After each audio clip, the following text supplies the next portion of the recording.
to The Southern Bruja, a bi-weekly podcast dedicated to reviewing horror novels new and old, Latinx folklore, and a dash of all things Southern and weird. I'm your host, Melanie.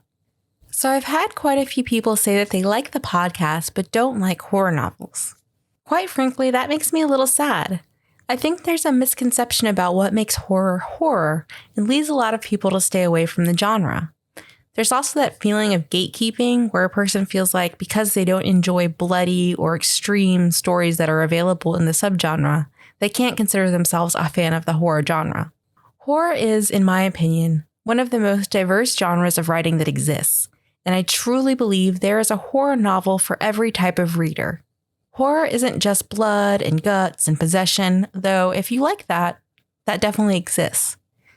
So, what makes a horror novel a horror novel? At its core, a good horror story taps into human emotions, mainly that of fear or disbelief, by taking the ordinary and mixing it with something surprising, unnatural, or just kind of conjuring up a feeling of foreboding. For me, what makes a good horror novel is the emotional journey that the author takes a reader on, and that applies whether it's a slasher novel, a supernatural story, or psychological horror. The strength of horror really lies in emotion. Everyone in this world is afraid of something, and if they tell you otherwise, they are lying. So as we move into October and the focus tends to shift to all things spooky, I wanted to recommend a few books that I believe will turn even the most skeptical reader into a fan of horror. Now, keep in mind, reading is a uniquely personal experience, and what scares me may not scare you, but I tried to pick a group of stories that contain what I consider the elements of a good horror novel and would serve as an intro to the genre, with minimal to no gore or blood. So let's get to it. The first book I wanted to cover is actually a children's book by author Neil Gaiman called The Graveyard Book. Nobody Owens, known as Bod, is a normal boy. He would be completely normal if he didn't live in a graveyard, being raised by ghosts, with a guardian who belongs to neither the world of the living nor of the dead. There are adventures in the graveyard for a boy, an ancient indigo man, and a gateway to abandoned city of ghouls. But if Bod leaves the graveyard, he will be in danger from the man Jack, who has already killed Bod's family. I really like this story because each chapter of this book kind of has its own little vignette of different experiences in the boy's life, and I consider this a type of gateway book to the horror genre. Now, while this is considered children or young adult, I actually didn't read this until a few years ago, and I absolutely loved it, and I think you will too. The second book I wanted to recommend is considered a classic. It was published in 1961, and it's Shirley Jackson's We Have Always Lived in the Castle. Taking readers deep into a labyrinth of dark neurosis, We Have Always Lived in the Castle is a deliciously unsettling novel about a perverse, isolated, and possibly murderous family, and the struggle that ensues when a cousin arrives at their estate. I really recommend this book highly because Shirley Jackson's writing is the perfect example of the type of horror that can really get under your skin and make you think twice about the people that you are surrounded by on a daily basis without the use of jump scares or blood or gore. I really like this novel also because it really demonstrates Shirley Jackson's ability to take something that is horrible and sometimes bordering hilarious and turn it into something incredibly unsettling. I highly recommend all of Shirley Jackson's works, but We Have Always Lived in the Castle is really something special, and I think you'll really like this. The third book I wanted to recommend is called The Deep by Alma Katsu. Someone or something is haunting the ship. Between mysterious disappearances and sudden deaths, the guests of the Titanic have found themselves suspended in an eerie, unsettling twilight zone from the moment they set sail. Several of them, including maid Annie Hebley, guest Mark Fletcher, and millionaires Madeline Astor and Benjamin Guggenheim, are convinced there's something sinister, almost otherworldly afoot. But before they can locate the source of the danger, as the world knows, disaster strikes. Years later, Annie, having survived that fateful night, has attempted to put her life back together. Working as a nurse on the sixth voyage of the Titanic sister ship, the Britannic, newly refitted as a hospital ship, she happens across an unconscious Mark, now a soldier fighting in World War I. At first, Annie is thrilled and relieved to learn that he too survived the sinking. But soon, Mark's presence awakens deep-buried feelings and secrets, forcing her to reckon with the demons of her past, as they both discover that terror may not yet be over. Brilliantly combining the supernatural with the height of historical disaster, The Deep is an exploration of love and destiny, desire and innocence, and above all, quest to understand how our choices can lead us toward our doom. So Alma Katsu is really an author that takes historical tragedies and then adds a supernatural element to them and kind of gives this new, fresh take on these very well-known stories. I think anyone that has an interest in sea disasters or the Titanic especially would really enjoy this book. It is beautifully written and researched. There is not a stone left unturned. And overall, I can't recommend this enough, especially if you have an interest in this time period or an interest in learning more about the Titanic and the people that were actually on the ship. Alma Katsu also adds a few fictional characters to kind of up the ante on the supernatural elements that she adds to the story.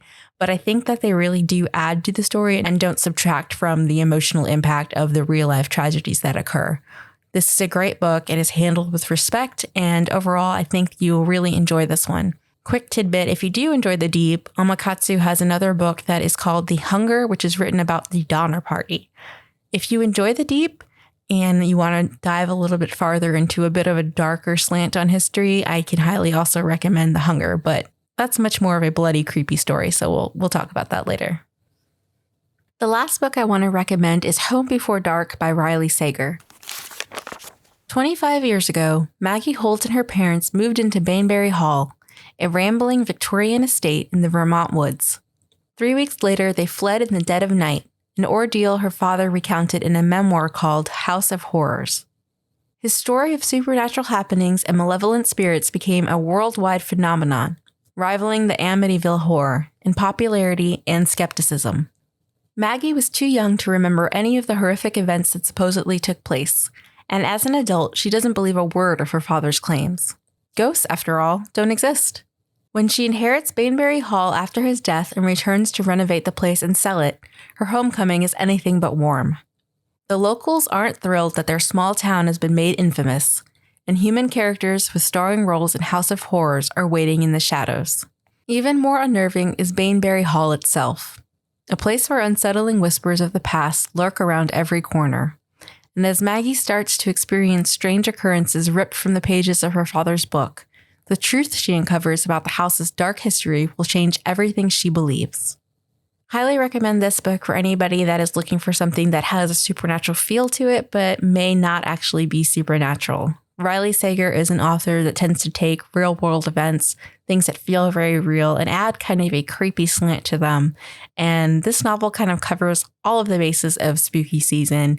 It includes ghost stories, true crime, character studies in trauma and tragedy, and it's just a really, really fun, good read. It's definitely probably one of the scarier books that I've listed on this in the fact that it does have such a supernatural slant to part of the books. But I don't want to give too much away. I just highly recommend it if you're looking for something spooky, not necessarily scary, and a creepy atmosphere. I wanted to share a not so spooky story with you all that I heard about as a child. And it's the myth of the coqui. So the coqui is a tiny frog native to Puerto Rico that is known for its incredibly loud mating calls. There's a legend that says that there was a Taino goddess who fell in love with a Taino chief named Coqui. This goddess would transform herself into the body of a woman and visit the chief every night and watch over him when he hunted and fished for food. In exchange, the chief had an object called a zemi, and he would use this for both ritual and veneration to the goddess. And this zemi was said to impact many aspects of Taino life, including the health, social standing, fertility, and ability to get food of an individual. So because of this Chief Coqui's relationship with the goddess, everything he did was perfect. He would go hunting and come back with the best meat. He would go fishing and come back with the best fish. His offerings were basically all to the goddess who he loved. Another god, the god of destruction and chaos named Huracan, became very jealous of the love that was being showered onto Coqui and the veneration to this goddess's zemi. Huracan decided that he was going to steal Chief Coqui so that the goddess would never see him again. So one night, Huracan came to land, stole Coqui, and took him away from his lover.